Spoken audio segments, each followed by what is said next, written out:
Hello guys, तो मैं ले आया हूँ बॉडी बिल्डिंग की बहुत सारी नई अपडेट्स और आज की फर्स्ट अपडेट में बात करेंगे अली बिलाल की। एंड अली बिलाल की अपडेट से पहले सबसे पहले उनके कैप्शन की बात कर लेते हैं, जिसमें वो अली बिलाल बोल रहे हैं कि ये साल मेरे लिए बहुत ज़्यादा स्पेशल रहा। मुझे अभी भी यकीन नहीं आ रहा कि ये चीज़ें मैंने किस तरह कर ली। और 2023 के मिस्टर ओलंपिया के बाद मैं क्विट करने का प्लान कर रहा था, बट मेरी वाइफ ने और मेरे भाई ने यानी कि मेरे कोच ने दोनों ने मिलकर मुझे पुश करा और बोला कि आपको एक बार और, कम से कम एक बार और ट्राई करना चाहिए। And the rest is history guys. Pittsburgh pro first place, New York pro first place और मिस्टर ओलंपिया सेकंड प्लेस। तो अली बिलाल ने गाइस अपने कैप्शन के थ्रू यही बताया। और सबसे बड़ी इंटरेस्टिंग यानी कि बिल्कुल शॉक कर देने वाली न्यूज़ हमारे सामने आई कि लास्ट ईयर यानी 2023 में मिस्टर ओलंपिया में जब लास्ट कॉल आउट में वहाँ पर अली बिलाल पहुंचे थे, तो उसके बाद इन्होंने डिसाइड कर लिया था कि I will quit. Yes guys, इन्होंने पूरी तरह से प्लानिंग करनी स्टार्ट कर दी थी कि अब मैं क्विट कर दूंगा कम्पीट करने से ऑन दिस प्रोफेशनल स्टेज।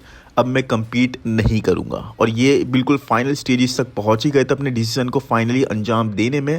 लेकिन इनकी वाइफ ने और इनके कोच ने इनके अंदर जो पोटेंशियल था उसको देखा और इनको डिसहार्टन और डीमोटिवेटेड होने से रोकने के लिए एक बार और ट्राई करने के लिए बोला कि जस्ट एक बार और ट्राई कर लो, उसके बाद वॉट एवर यू डिसाइड आप वहां पर आगे बढ़ना। और रेस्ट इज हिस्ट्री गाइस। जैसे कि अली बिलाल ने भी बोला, लास्ट ईयर बिल्कुल ही एपिक रहा और हमने सबसे बड़ी जंप मारते हुए रिसेंट टाइम्स में किसी एथलीट को देखा तो वो थे अली बिलाल। इनकी अपडेट्स अभी तक की जो भी रही हैं वो क्रेजी रही हैं गाइस। अचीवमेंट्स क्रेजी रहे। मतलब आप देख रहे हो रॉक बॉटम हिट करना और वहां से बाउंस बैक कैसे करना है, इसका एक प्राइम एग्जांपल दे रहे हैं अली बिलाल। मतलब लास्ट कॉल आउट से फाइनल कॉल आउट में, वो भी एक साल के डिफरेंस में ही, और वहां आकर बिल्कुल टो टू टो खड़े हो जाना रायन टेरी के साथ। Exceptional the moment was. But अभी भी गाइस, अभी भी एक बहुत बड़ा टेस्ट और है बाकी अली बिलाल के लिए, और वो है आर्नोल्ड क्लासिक में। देखो, Ali Bilal is being a part of this Arnold, but जैसा कि हम जानते हैं गाइस, आर्नोल्ड में हमेशा जजिंग थोड़ा सा डिफरेंटली ही करी जाती है। एंड इवन दो मिस्टर ओलंपिया के हिसाब से एरिन को वो अब एक स्टैंडर्ड के तौर पर नहीं देखते मिस्टर ओलंपिया में, लेकिन व्हाट इफ गाइस एरिन यहाँ पर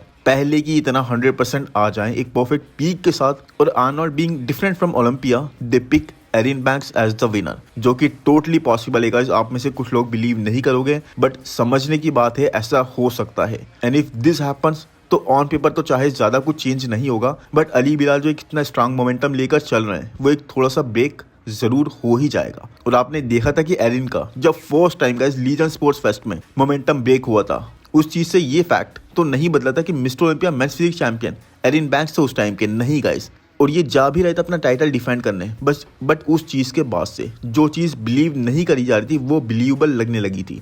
लोग समझ गए थे कि even the invincible Erin Banks, even with such a crazy, such a dominating back, Erin Banks can be beat. Yes guys, और एरिन खुद भी जो चीज़ नहीं मानते थे, वो एक अलग ही ओवर कॉन्फिडेंस लेकर चल रहे थे। उनके स्टेटस, बॉडी लैंग्वेज, वो एकदम सैवेज होना, टॉन्ट्स करना लोगों को कि आप तो सेकंड प्लेस के लिए आ रहे हो। मतलब आपको याद है ना इनके कैप्शंस कैसे होते थे, मैं कवर भी करता था जिसमें ये बोलते थे कि आप लोग सेकंड प्लेस के लिए अपने टिकट्स करवा लो, रजिस्ट्रेशन करवा लो, बिकॉज फर्स्ट प्लेस आपके आनी ही नहीं है। इस तरह के सैवेज कमेंट्स ये पास करते थे। वो एकदम तहस नहस हो गया, वो एकदम शैटर्ड हो गया इनका confidence. And there began the downfall of Erin Banks. So I know ये बहुत ज़्यादा सोचा जा रहा है, बट चीज़ और मोमेंटम गाइस बहुत कुछ चीज़ें बदल देती हैं आपके करियर में, आपकी परफॉर्मेंस में, और वही चीज़ यहाँ पर अली बिलाल के साथ भी हो सकती है। डियोगो को मैं इतना बड़ा ऊपर अभी नहीं देख रहा, बिकॉज एरिन बैंक्स और यहाँ पर अली बिलाल के बीच में बैटल होते हुए मैं देख रहा हूँ। बट हाँ, देयर आर हाई चांसेस कि भाई डियोगो को भी ऊपर ले आए, बट एक कोर का एस्पेक्ट डियोगो को कहीं ना कहीं रोकता है, और इसीलिए थर्ड प्लेस के लिए मैं उनको देख सकता हूँ, बट फर्स्ट सेकंड के लिए यहाँ पर एरिन और अली बिलाल के बीच में ही एक बैटल होती हुई दिखेगी।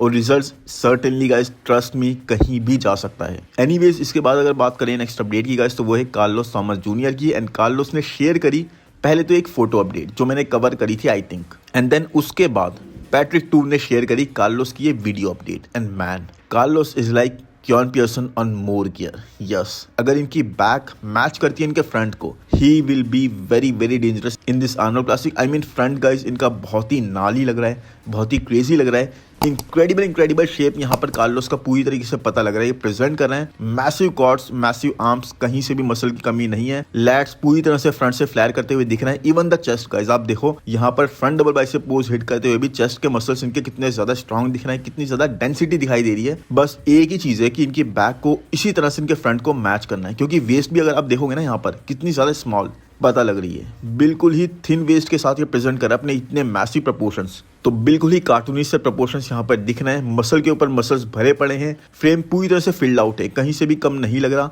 और इस साल इनका प्लान है, इन्होंने जो बताया, आर्नोल्ड क्लासिक ब्राजील में भी ये कम्पीट करेंगे, फीवो में भी ये कम्पीट करेंगे, डिट्रॉय प्रो में भी कम्पीट करेंगे और साथ में आर्नोल्ड क्लासिक ओहायो से इस सीजन का आगाज करेंगे। यस गाइस, इनके सीजन का पहला शो होगा Arnold classic Ohio and the way he is looking right now, इस बार चीजें बहुत ज्यादा सीरियस होने वाली है। एंड पैट्रिक टूर के साथ ये वर्क कर रहे हैं इस बार, समझ रहे हो आप। वर्क करने से उनके साथ एक चीज बहुत ज्यादा शॉर्ट हो जाती है कि he'll be crazy condition on the stage, इस बारे में किसी को डाउट नहीं होगा। And just imagine guys, just imagine this physique, ये क्रेजी मसल मास, ये प्रपोर्शंस, ये tiny waist with great separation and conditioning. और ये फर्स्ट टाइम ही होगा जब कार्लोस कंपीट कर रहे होंगे such a crazy stacked lineup. Samson होंगे स्टेज पर, डेरेक होंगे स्टेज पर, एंड्रू जैक्ट होंगे और ब्रैंडन करी भी होंगे। मतलब इन सब नामों में से 3 तो मिस्टर ओलंपिया ही होंगे स्टेज पर। तो think like that guys, think like that. देखने में मजेदार रहेगा कि कार्लोस कहाँ पर स्टैंड करते हैं। And to be honest guys, ये इंस्टाग्राम पर यहाँ पर अपनी अपडेट्स के अंदर बहुत ज़्यादा क्रेजी लग रहे हैं, बहुत ज़्यादा अमेजिंग लग रहे हैं। बट आई डोंट नो क्यों मुझे एक ऐसी फीलिंग आ रही है कि स्टेज पर ये इस तरह नहीं दिखाई देंगे। शायद इसलिए क्योंकि मेजॉरिटी ऑफ पीपल हम देखते हैं इंस्टाग्राम पर गुड फिल्टर्स, लाइटिंग वगैरह यूज़ करके इंडिविजुअली खड़े जब होते हैं तो बहुत ज़्यादा अमेजिंग लगते हैं। But the list goes on, और स्टेज पर जब दूसरे से कंपेयर करे जाते हैं, साथ में ऐसे मैसिव बॉडी बिल्डर्स के साथ में खड़े होते हैं, टॉल बॉडी बिल्डर्स के साथ में खड़े होते हैं, तब चीज़ें थोड़ी सी शॉकिंग लगती हैं। इसीलिए गाइस, अगर यहाँ पर कार्लोस की परफॉर्मेंस असली में आर्नो क्लासिक में हमें स्ट्रॉन्ग सी नहीं लगे तो कोई भी शॉक मत होना। एंड द रीजन इज, मतलब one of the biggest reason is height guys. Yes, इनकी हाइट डेरेक, हार्डी वगैरह से भी छोटी है। एंड ये फैक्टर गाइस, डेरेक और हार्डी जो कि देखो अपने फ्रेम को एब्सोल्युटली फिल्ड आउट ही लाते हैं, उनका फ्रेम कहीं से भी खाली नहीं लगता। मसल मास में वो सैमसन एंड्रू को कंपेयर नहीं कर सकते, बट अगर उनके अपने फ्रेम की, अपनी हाइट की बात करें तो दे लुक एक्सट्रीमली फुल। तब भी इन लोगों के सामने, मतलब एंड्रू और सैमसन के सामने, ये फैक्टर जरूर प्ले करता है।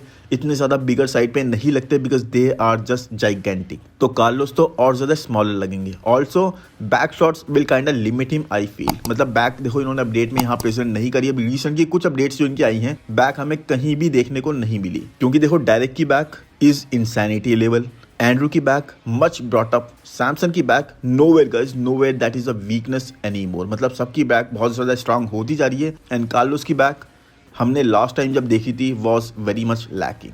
अब देखो मैं यहाँ पे ये नहीं बोल रहा कि इंप्रूवमेंट्स नहीं हुई होंगी, ज़रूर हुई होंगी, इनको पता होगा अपने बारे में, सबको पता होता है, कोचेस को भी पता होता है। बट यहाँ पे मैं बात कर रहा हूँ सिर्फ एक चीज़ की कि यहाँ पर एवरेज बैक से भी काम नहीं चलेगा, डिसेंट बैक से भी काम नहीं चलेगा। आपकी बैक स्ट्रांग होनी चाहिए। सो हाइट वाला फैक्टर और बैक का इतना ज़्यादा स्ट्रांग ना होना, ये दोनों फैक्टर मिलकर चीज़ I think makes it a little bit uncertain. But what do you guys think? आपकी क्या ओपिनियन है इस बारे में? आपको क्या लगता है कार्लोस यहाँ पर कहाँ प्लेस करेंगे अपने 2025 के डेब्यू प्रो शो के अंदर? एनीवेज, अगर बात करूँ नेक्स्ट अपडेट की गाइस, तो वो है एरिन बैंक्स की। और यहाँ पर जो आजकल इतनी ज़्यादा कोई अपडेट्स हमें एरिन बैंक्स देते हुए नहीं दिख रहे थे, अब जैसे जैसे आर्नोल्ड करीब आ रहा है, एरिन ने अपडेट्स देनी स्टार्ट कर दी। और अपनी लेटेस्ट अपडेट में एरिन ने एक बहुत ही इंटरेस्टिंग सा कैप्शन डाला, और अब मैं आपको बताता हूँ कैप्शन क्या था। एरिन यहाँ पर बोलते हैं, gonna work my ass off to bring something totally different. मतलब इस बार मैं हद से ज़्यादा मेहनत करूँगा ताकि ऐसा कुछ स्टेज पर लेकर आ पाऊँ जो पूरी तरह से डिफरेंट होगा, जो कभी भी विटनेस नहीं करा गया होगा। सो कंडीशन वाइज गाइस, यहाँ पर ज़्यादा कुछ बोल नहीं सकते एरिन के बारे में। पूरी फिजिक को इन्होंने छुपा के रखा हुआ है। अनलाइक ओल्डर टाइम्स, एरिन यहाँ पर अपनी फिजिक के किसी भी पार्ट को सिवाय आर्म्स के कुछ भी रिवील नहीं कर रहा है।